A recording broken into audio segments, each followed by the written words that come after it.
Well, thanks everybody. Lat lin yung Travis Lovett Kenapma Godijma meeting. Lin yan kokon kenen kondaterek bujibim. Yun bin meeting. Wadawurrung meeting. Wadawurrung ma. Nian kalabanjol. Wangwawa meeting. Ma. I just acknowledge country. I pay my respects to Wadawurrung people and acknowledge that I'm on their lands, and I'm asking, as we always do with our customs and traditions, that we walk lightly on their country, but we talk strong.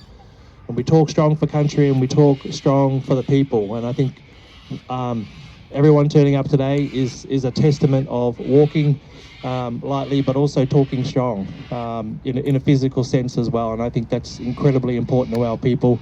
Acknowledged also, I'm a proud Kerapmara Goodijamara man, and I've come through Goodijamara country all the way through to Wadawurrung country, and I've got more countries to walk through as well. But incredibly proud and pretty humbled by the turnout every single time I stop. It's just, I keep saying this, but I thought I was only going to be walking with a couple of people, you know.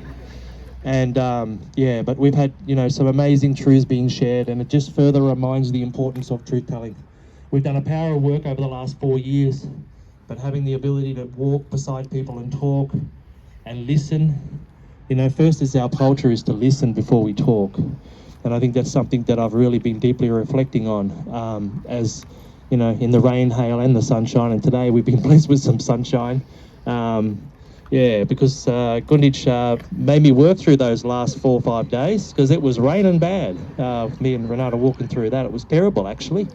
And I saw online actually someone, you know, claiming on the behalf that I brought the bloody rain. So I don't know about that. I can't go as far as saying that, but just the ability and the connection to be able to meet new elders, but reconnect with elders that I haven't seen for a long period of time. And we have a really powerful session last night at Deakin University, where we had a descendant of an early coloniser in Alfred Deakin's great-grandson come and share the truths around the family's history, around passing some of the most harmful legislation that's still impacting us today. And I think what people don't realise is when we talk about, you know, historical injustice, the current policies of government are still embedded with their deep colonial roots. And I can't not shy away from saying that, you know. It's humbling to be able to sit with elders who are so kind with their time, but also their lived experience.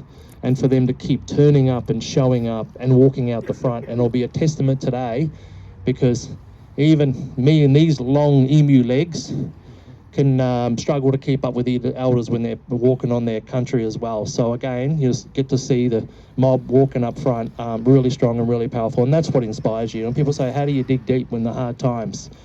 Walking beside elders is what it's about. You know, it's culture, it's our LORE, it's the wisdom and the knowledge that they pass on as well. So, but also to see the future generations coming through, Aboriginal and non, and being here and standing with us as well, seeing the students, Borais and students as well, just further, you know, it lifts you up as well. So I'm really excited about today. The weather's turned on, and we're going to be able to walk and talk about truths of this state, but also sending a message also to the government that truth telling is incredibly important, which is why you have turned up.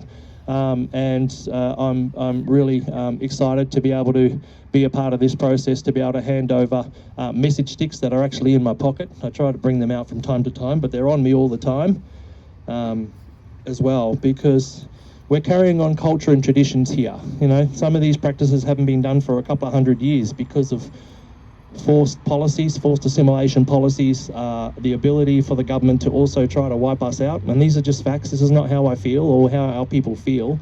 It's the lived experience of our people. We are keeping our culture alive and strong, and we saw that last night with the mob who came and did ceremony. Who called them? Who called them? I thought it was a fire brigade, because normally when there's a smoking ceremony, the fire brigade turns up. Bless them. $6,800 fine. Don't worry, I've got that before. Speaking from experience. To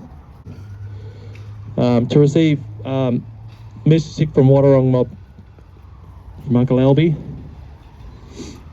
and also Anigalenda as well. And I think these are powerful testaments, and they're not written in English for a reason, because this is culture, and there's a strong message here of unity, which is what is happening right now, but also expectations of the government. Our people's lived experience need to mean something. We are not letters and we are not numbers on a spreadsheet.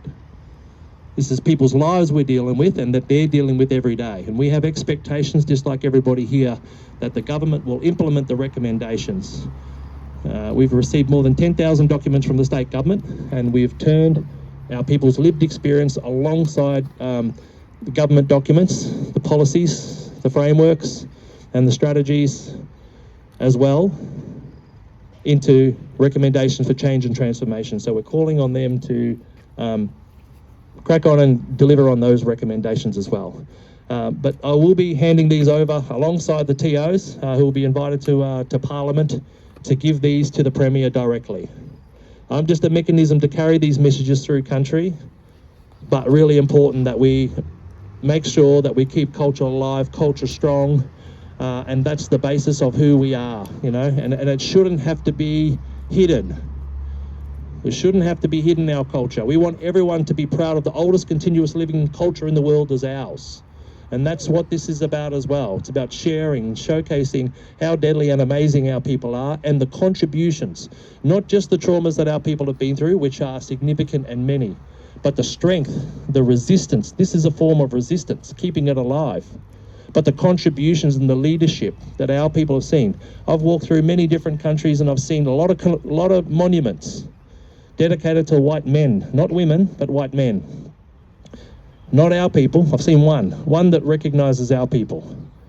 Out of the, I think I've seen at least maybe 200, maybe more. So again, that needs to change. We need to have our people recognised in the landscape. Not just acknowledgement plaques, but deeper than that. Our people's contribution, the vision for country. You know, the thousands of years old midden sites that we've gone and visited. Places where people live continually. You know, houses and so forth as well. But we're here to walk together in unity, and yous have turned up and yous have showed up, and that's what this is about. So thank you very much. We're going to have more to say throughout the walk, but also at the next legs. And thank you very much for coming and standing alongside us. And that's what we've always asked, for people to stand alongside us, not to talk for us, but to walk beside us, not to walk in front of us, to walk beside us, not to walk behind, but to walk beside us. Please think about what I'm saying there, because there's a deep message in that. Walk beside us, but enable us to be able to speak for our people, because we're incredibly articulate. We have a vision for who we are and where we're trying to get to, and that's incredibly important to us, and self-determination is that mechanism as well. It's broader than just the rights into United Nations Declaration of the Rights of Indigenous Peoples. That's where it comes from, but we've always fought for truth-telling as well. So in my language we say Wurruk, which means for now. Wurruk.